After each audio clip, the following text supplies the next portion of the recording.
Top of the morning, planet Earth, and to all the lovely ladies and gentle gentlemen out there, a hearty and healthy Irish hello. Listen to the Celtic Coach radio show where science, spirituality, and self-discovery meet. And Dermot, they seem to come together a lot. You know what I mean, like? I do, Angus. I absolutely know what you mean, sir. They kind of self-discovery, you know, life coaching, comedy, you know, intelligence, wisdom, all that stuff, information. All right, welcome. We got a great show where we're going to be talking about you're not broken and there's nothing and nada, nix, nit, nothing, no thing, na to fix. Now, I've got a long story of brokenness and constantly fixing myself, and I could go on for hours and hours and hours and hours and hours and hours about it. But I'm not going to, because it would take up way too much time. Here's a question for you. How do you make a bowl of murky water clear? How do you make a bowl of murky water clear? They get a bowl, it's all murky. How do you make it clear? You wait. You wait, and the mud settles to the ground, to the bottom of the bowl, and then the water is clear again. You wait. Now, when I first heard this, you're not broken and there's nothing to fix, I thought, what a great load of Irish blarney. I thought it was absolute rubbish. Of course, I've spent years and years and years and years and years and years being broken and fixing myself. That couldn't be possible. And I remember sitting one day on my porch on the deck there, and I was looking out at the sheep. We have sheep, you know. And, well, they're the neighbor's sheep, but I've kind of adopted them. They're kind of my sheep. I opened up his fence and I allowed them to come into our garden, and so I can watch, so I can look at them and feed them and talk to them and play with them and ride bicycles with them and do all that kind of stuff. Hang on a sec. And one of the things that I noticed about the sheep is that they have no worthiness issues. They have no self-confidence issues. They have no I'm broken issues. In the same way, did you ever look at a child and ask, does he need therapy? Kids are not broken. They don't need therapy. We, our well-being, our mental, our emotional, our spiritual well-being, it's not the fruit of something that we do. It's the essence of who we are. There's nothing you need to change, do, be, or have in order to be happy. Well, are you sure about that, Dermot? There's nothing broken and nothing to fix, so why should I be hiring a coach? A good question. Because a coach can support you to see that there is nothing broken. That anything that you want to create, you can create. Now, that doesn't mean you don't have a few cracks and you don't need help and support and all and inspiration and all of those things. And a kick up the arse every now and then, which I'm happy to do for my clients. It's kind of one of the perks of the job. All right. Yeah, I'm a professional life coach, and I coach a lot of students. I mentor a lot of students in class and out of class on how to live a great life, how to coach people, how to become a better coach, and how to build a business. And one of the things that I talk to them about all the time is this idea of not being broken, nothing to fix. Like, we didn't come to the planet broken. We didn't come to the planet lost. Like, it's impossible to find what has never been lost. And your innate well-being, your innate intelligence, that spark of God, the divine spirit, whatever you want to call it, that's you. You are never... It's fascinating, you know, I heard this at a spiritual talk a couple of weeks ago, and it floored me because I heard it in a way I hadn't heard it before. And the teacher that was talking, he said, you can never, ever, ever, ever be any closer or further away from God than you are right now. All you got to do is improve your knowing. That you're always connected to this innate well-being, to this inner spiritual well of wisdom and pure potential and innate creativity. You're always connected to it. Well, Dermot, how come I can't see it? Well, see, that's the question I posed at the start. How do you make a bowl of murky water clear? Because our thinking gets in the way. But for your thinking, you would be happy.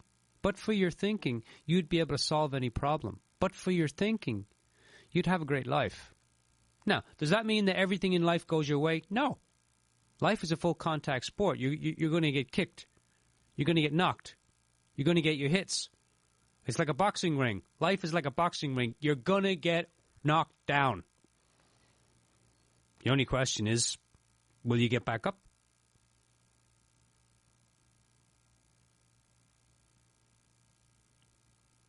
When I talk to people about you're not broken, there's nothing to fix, and that doesn't mean that you don't have changes that you want to make in your life.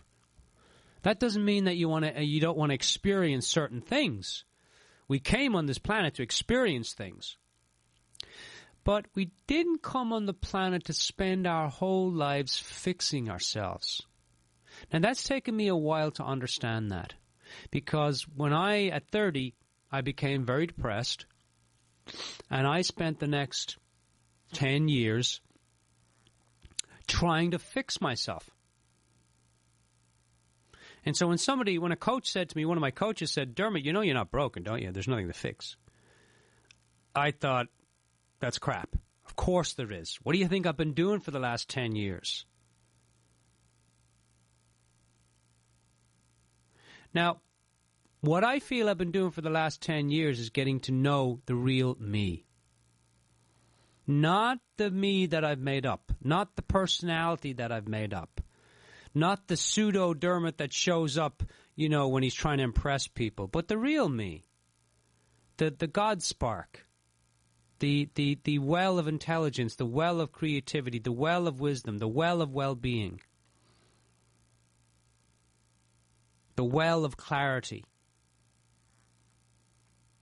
You see, it's not what happens to us that determines our experience, but what we think about it. And so a lot of the times our thinking gets in the way of our lives. Now here's a question for you. I thought about this morning. When do I start, or when do you start thinking you're broken? Like, I have students in class, and I love when they bring this up to me. I get a big kick out of it. Sorry, students, sorry. But I love when they come to me and they say, Dermot, I don't have the confidence to do this. And I say to them, well, what does confidence have to do with anything? Oh, well, I want to ask this person to coach with me. I'd love to coach them. They're very nice people. I think I can help them.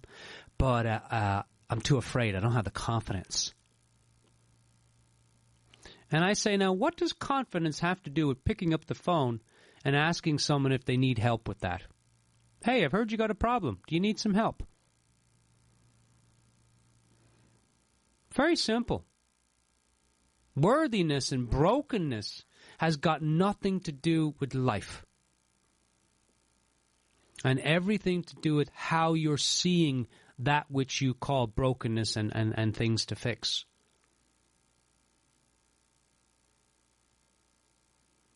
It's hard to fix your brokenness when you're happy. When you're sad, oh, I'm so broken. Oh, there's so much to fix. I see it with the students all the time. When they're in stress mode, they come up with the confidence thing. Dermot, I don't have any confidence. And when they're happy and everything's going well, They don't lack any confidence. You see, confidence is not something that you create in yourself. You already are confident. You already have a well of confidence inside of you. What you're doing is when you practice something, the more you practice it, the less thinking you have about it. Because you've done it so many times, there's no thinking about it. And when you have no thinking about something, then you just go and do it. But people say, oh, my confidence is so great now. I have so much confidence now because I've done that and I know how to do it. But the opposite is true. You actually have less thinking about it. Because when you're stressed, you ever noticed that you're more broken or you have more issues when you're stressed or when you're learning something new or when you're feeling anxious? You tend to feel, I'm broken. Or you're trying to do something and you can't do it. Oh, I'm broken. I need to see a therapist. I need to get help with that. And nothing wrong with that. I'm not saying, I worked that way for years. And it's the reason I got into coaching was to fix people. Until I heard they're not broken. Then I was like, well, what am I going to do now? Who's going to pay me not to fix them? Who's going to pay me because no one's broken? Everyone's walking around, they're perfect. Except for me. Maybe I should hire myself to coach myself and fix my own problems. How much do I want to charge? Am I worthy to charge that? I don't know. Am I worthy to charge that? I don't know if I have enough confidence to coach myself. Maybe I do. Maybe I don't. I'm not sure. How much did you want to charge? I don't know. I have to think about it. Right? Now, that kind of sounds funny, but you know what? Coaches do that to themselves all the time. They allow their thinking to run the show, not realizing or seeing for a moment, that, hey, I'm caught up in a lot of self-confidence thinking right now. I'm caught up in there's a lot of things to fix thinking right now. I'm caught up in a lot of I'm broken and something needs to fix me thinking. Now, sometimes you're not going to see that. I get caught up in my thinking all the time. Oh, my gosh, all the time. I still think I'm broken. I still think there's things to fix. And I still go out and do that. I still try to fix clients. I still try to fix the brokenness of the clients. And until I get popped out of it and go, hey, Dermot, they're not broken. There's nothing to fix. The only thing that's getting in the way, the only thing that thinks they need fixing is the thinking. That's why a child doesn't need therapy. It's why a child is not broken and doesn't need fixing. It's why the sheep don't have any confidence or worthiness problems or issues. The sheep don't do it because they live off an emotional brain, right? They're all about the feeling. Animals, they have an emotional brain. They don't have a neocortex. They can't think into the future. They don't have that part of the brain, the neocortex, the cerebral cortex. But we as humans have it. We were given creativity to create. We were given thinking to create. But we've taken thinking and we use it to destruct. And we use it to construct a whole different world that's not actually happening. We use our thinking to construct a whole world that's not actually real.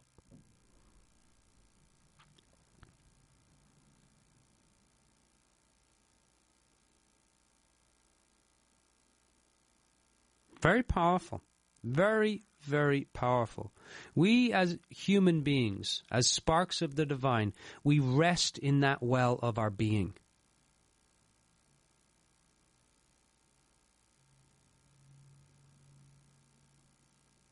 And what we think about, what happens, is what causes the stress, not the actual thing that's happening.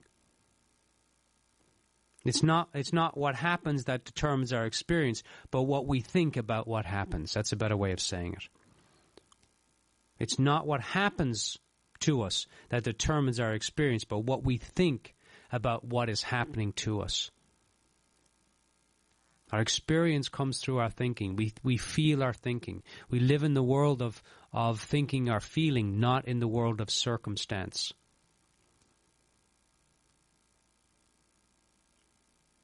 How do you make a bowl of murky water clear? You wait. How do you fix something that's not broken? you see that it's not broken.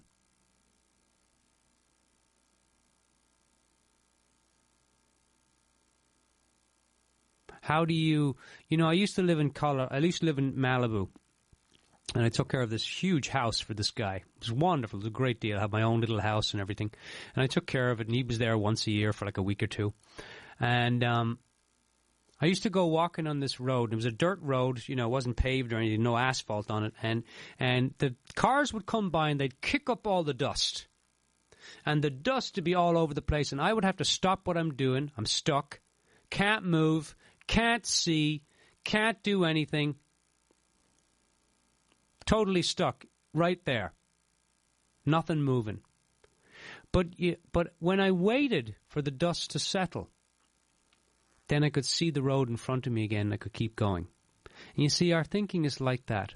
We get caught up in our thinking about something that's happening to us, or something that's not happening to us that we think is happening to us. And there's so much dust of our thinking going all around the place. And instead of waiting for the dust to settle, because if you relax, if you just allow yourself to relax, you don't even have to do anything. The system within will relax. This is why we're not broken. This is why there's nothing to fix, because the system has its own innate intelligence, its own built-in system. It's like the built-in switch, Men, you know what I'm talking about. When you sit down and you put on the TV, it's like, whoosh, gone. Blank. No thinking. Nothing. Just TV. What channel? Right? Ladies, we have a magical switch. When we sit down, we just go, brain just goes pause. And we got nothing. And you guys come in and say, what are you thinking about? Nothing. And we're actually not thinking about anything. Like nothing. It's pretty amazing.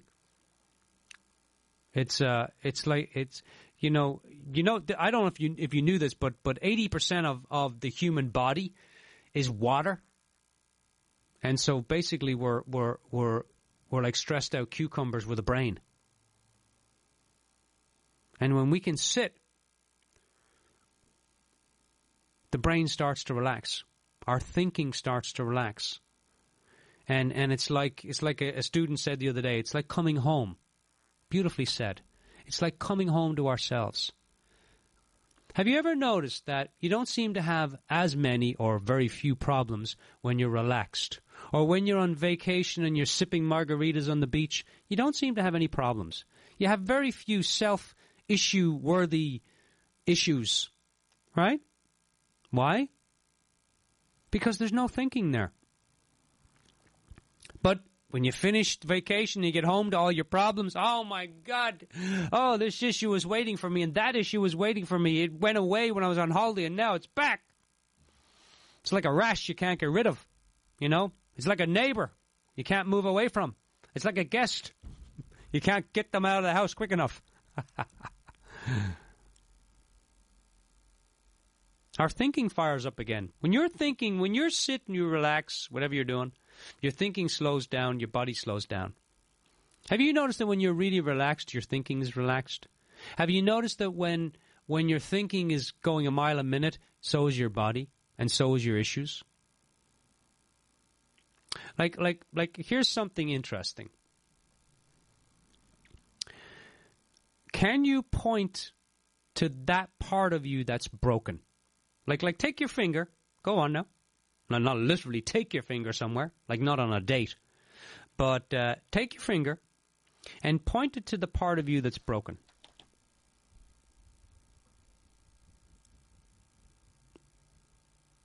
Like common sense.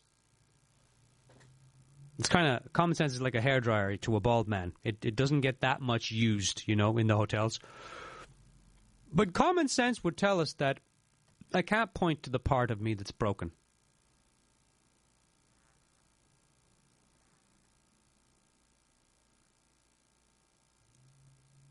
There's another question. Try this one out.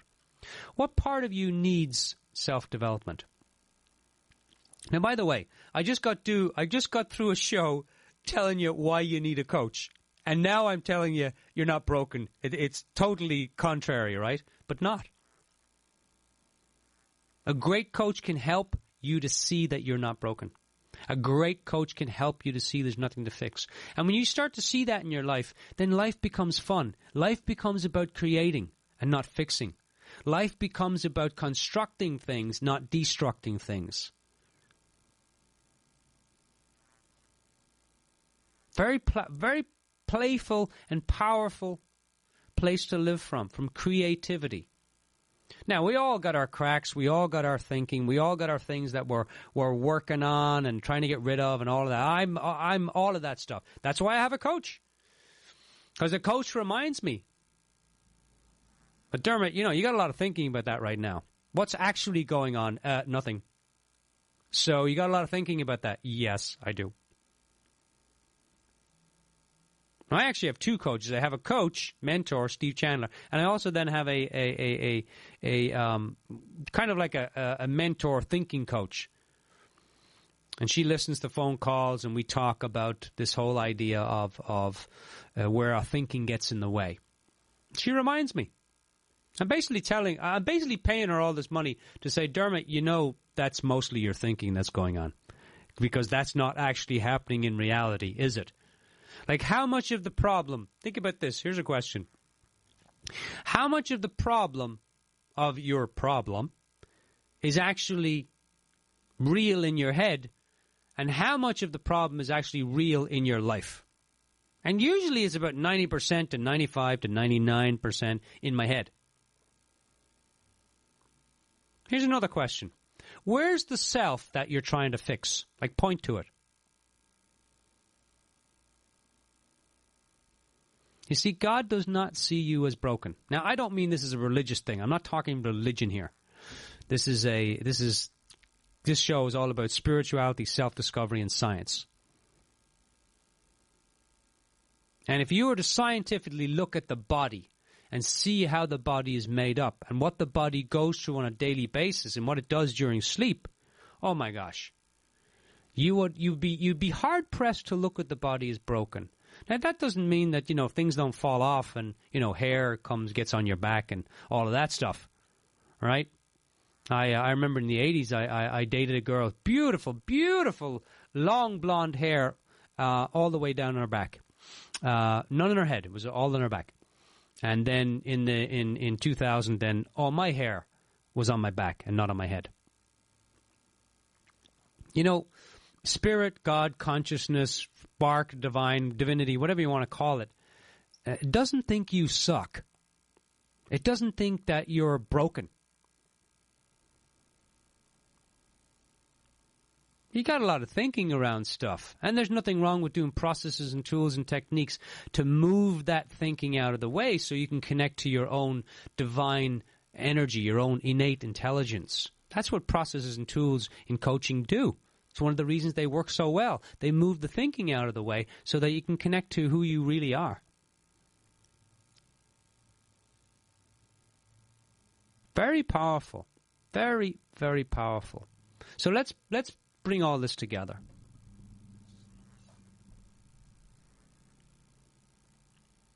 Like a lot of this is common sense. But it takes time for it to kind of listen to the show a few times, everyone. Please do that.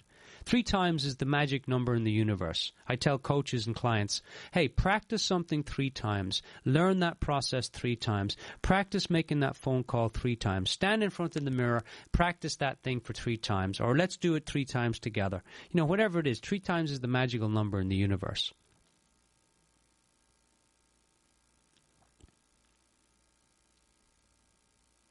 So let's bring all this together, everyone. You may not be broken.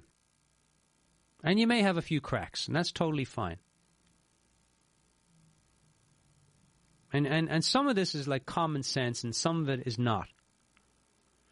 I once had a rooster who used an alarm clock to wake himself up every morning. Now I thought that makes sense. That's common sense to me, that he would do that. Right? Dogs and cats, they've got common sense.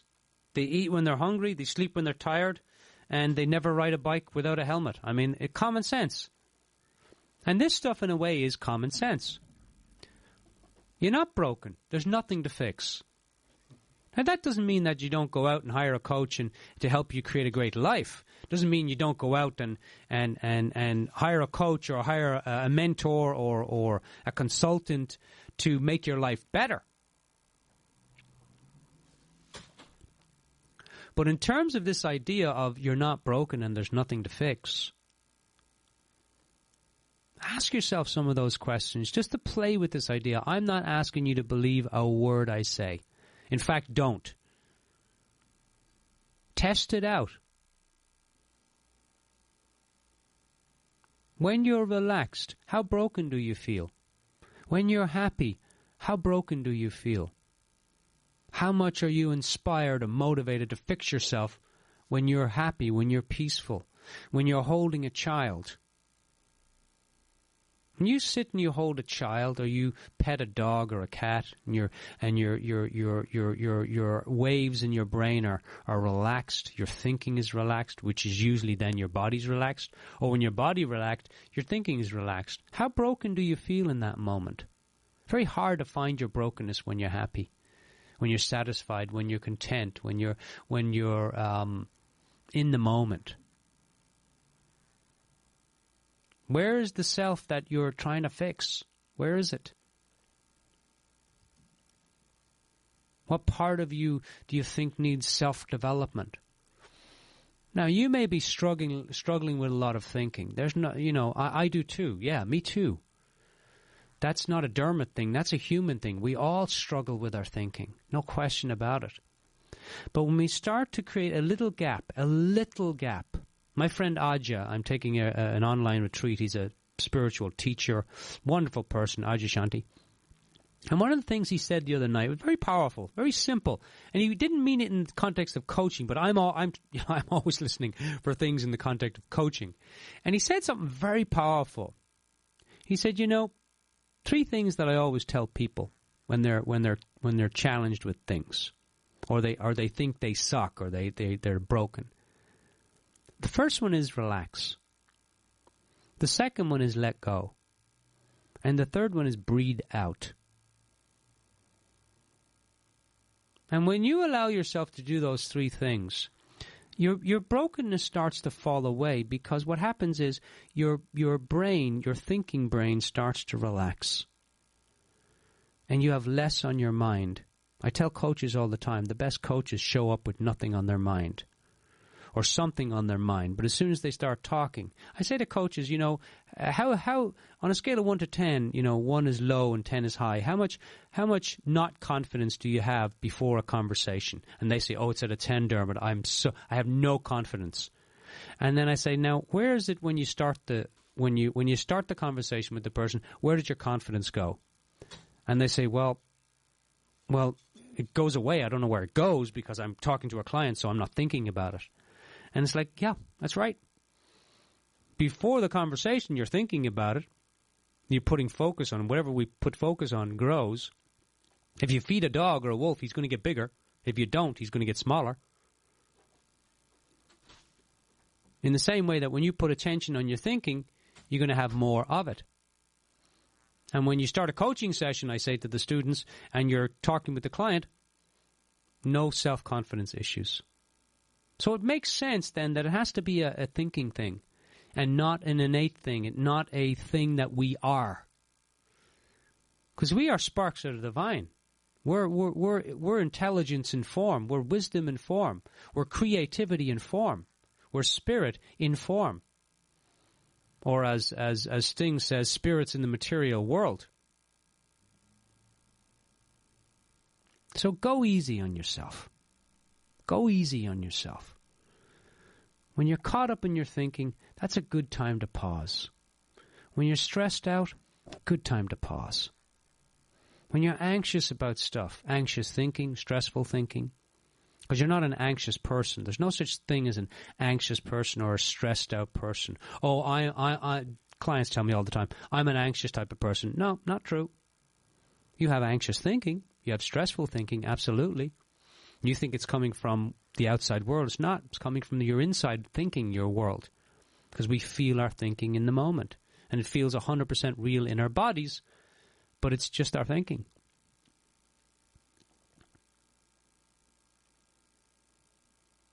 You know, you can. I've had, vertigo for the last couple of years. And when I first had it for the first year, it was like, oh my God, this vertigo. Oh my God. And now it's like, oh, so I got some vertigo today. Okay. All right. My relationship has changed. The vertigo hasn't changed, but my thinking about the vertigo has changed. And so now my feeling about it has changed. My relationship has changed. But nothing on the outside world or nothing inside myself about the vertigo, the feeling of it and how it shows up, that hasn't changed. The symptoms are still the same. Dizziness, nauseousness, stuff like that. Because you can choose how to respond to something.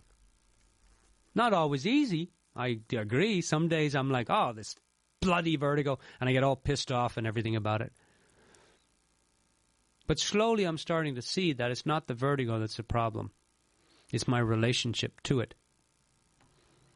So how do you make a bowl of murky water clear? You wait. You slow down and you allow the mud to settle. In the same way that what do you do when you're feeling anxious, when you got anxious thinking or you're stressed out? You wait. You take a walk, and while you're walking, your mind will start to settle. It's built into us. It's innate.